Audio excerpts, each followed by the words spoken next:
Descubrí que el hombre que amaba tenía otra familia, y no era la única. Lo conocí en un viaje de trabajo. Una conferencia aburrida en una ciudad que no conocía, llena de gente sonriente que fingía estar interesada en gráficos de desempeño y métricas de crecimiento.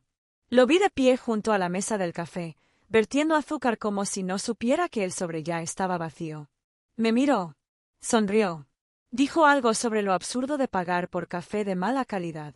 Reí. Fue un buen comienzo. Se llamaba Andrés. O al menos eso dijo.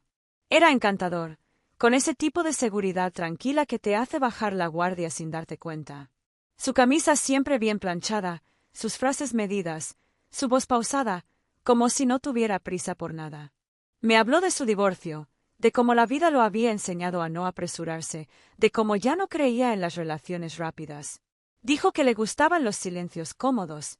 Me lo dijo después de 5 cafés, en una caminata que terminó en la entrada de mi hotel. Nunca me besó esa noche. Me tocó el hombro y me deseó dulces sueños. Lo encontré encantador. Volvimos a coincidir 3 veces, más antes de que empezáramos a vernos con más frecuencia. Me enviaba mensajes largos. Me preguntaba cómo estaba. Me recomendaba canciones. Me hablaba de libros, de películas, de sus errores. Decía que conmigo se sentía liviano. Y yo, que en ese entonces todavía creía que el amor era una especie de refugio para 2 náufragos, le creí. 7 meses. 7 meses de comidas compartidas, de escapadas breves, de domingos por la tarde envueltos en mantas, viendo series que jamás terminamos. Me presentó a su madre. Una mujer dulce, pequeña, con ojos tristes.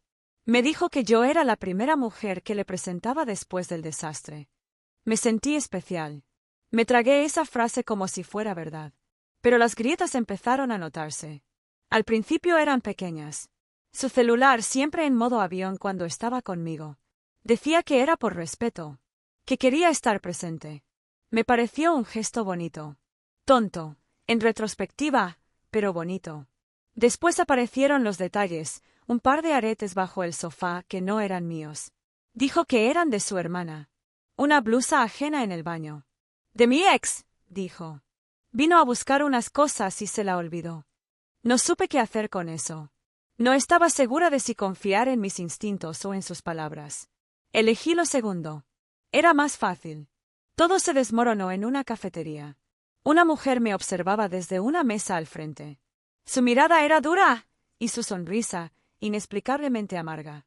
Se acercó con paso decidido y me preguntó si yo era quien salía con Andrés. Respondí que sí. Ella solo asintió y me mostró una foto.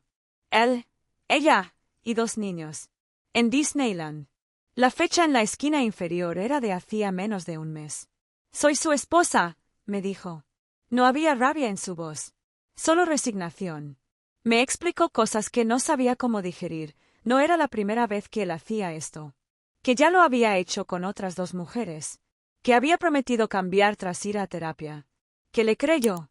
Que volvió a caer. Que luego me encontró a mí. Me dio una carta. Escrita a mano. En ella relataba su historia con él. Las excusas que se repetían. Los nombres. Las fechas. Los silencios incómodos que decidió ignorar.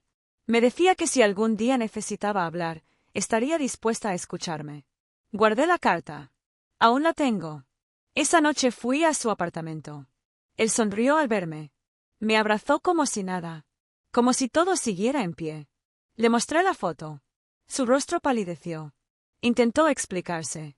Dijo que su matrimonio estaba muerto. Que era solo por los hijos. Que yo era distinta. Me marché. Lloré en el auto. No de tristeza. De humillación. De rabia. Me sentía invisible. Como si hubiera sido un papel más en su obra. Y ni siquiera uno importante. Bloqueé su número. Cambié mi correo. Me fui de la empresa. Me inscribí en terapia.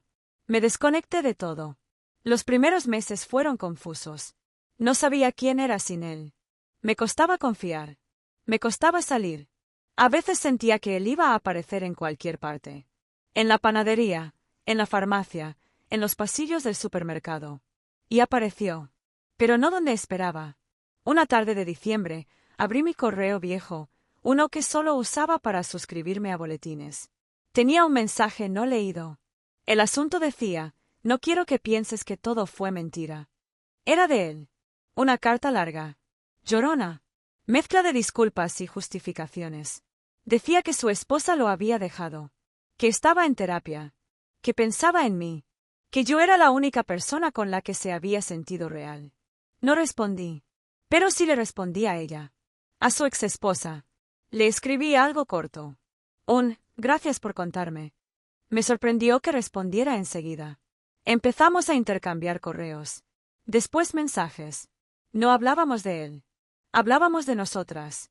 De cómo era compartir una herida con alguien que también sangró por la misma causa. Nos conocimos. Fue raro. Íbamos a tomar un café y terminamos caminando por un parque. No fue amistoso. No fue cómodo. Pero fue sanador. Era como mirarse en un espejo roto. Había comprensión, pero también una distancia necesaria. Después de eso, pasaron cosas que no esperaba. Una mañana, recibí una llamada de una mujer llamada Laura. Dijo que había conseguido mi contacto a través de una cuenta antigua de redes. Dijo que también había estado con Andrés. Que él le hablaba de mí como su relación más intensa. Que cuando lo confrontó, él negó todo, hasta que encontró una carta mía en su cajón. No recordaba haber escrito ninguna carta. Me envió una foto. Era una hoja doblada en 4, con mi letra. Un texto breve que escribí una madrugada de rabia, justo antes de dejar su apartamento por última vez. La había dejado en su mesa de noche. No soy tu plan B, ni tu descanso. Soy una persona. Y merezco algo real. Firmado con mi nombre. Nunca pensé que la hubiera guardado. Laura y yo también empezamos a hablar. Me contó cosas que no conocía, que él solía grabar conversaciones para recordar momentos lindos, que tenía álbumes con fotos de todas sus parejas y los lugares que frecuentaban. Que solía llamarlas por apodos similares. Que tenía un patrón. Un libreto. Decidimos hacer algo que nunca imaginé. Contactamos a las otras mujeres que ella encontró a través de mensajes viejos. En total éramos 6. Nos reunimos una vez. Solo una. Fue como un club de víctimas. Pero sin autocompasión. Nos compartimos historias, fechas, síntomas compartidos. Era como descubrir que habías vivido un delirio colectivo. Él tenía una metodología. Una forma precisa de mentir sin que sonara a mentira. Esa reunión marcó un punto de quiebre. No solo porque entendí que no era la única, sino porque descubrí que no estaba rota. Que no era estúpida. Que no era ingenua. Él era experto. Yo era solo humana. De ahí en adelante, cambié. No de un día para otro. Pero empecé a verme distinta. A revisar por qué busqué refugio en alguien como él. Por qué acepté excusas. ¿Por qué no hice preguntas cuando debía? Empecé a trabajar en mí. A poner límites. A reconstruir lo que él había desgastado. Años después, una de las chicas me dijo que Andrés se había ido del país. Que ahora vivía en Barcelona. Que tenía una nueva pareja. Que publicaba frases espirituales y fotos de viajes. Me reí. No de burla, sino de incredulidad. Algunas personas nunca cambian. Solo cambian de escenario. Hoy vivo en otra ciudad. Tengo otro trabajo. Otra rutina. Salgo con alguien, pero no estoy buscando la historia perfecta. Busco calma. Verdad. Pequeñas cosas que no se desmoronen si les soplas. A veces releo aquella carta que su esposa me dejó en la mesa del café. No para torturarme, sino para recordarme lo lejos que llegué.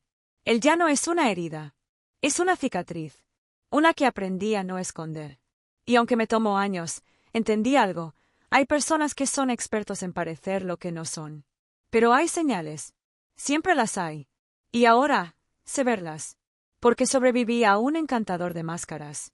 Y ya no me dejo engañar por las sonrisas bien ensayadas.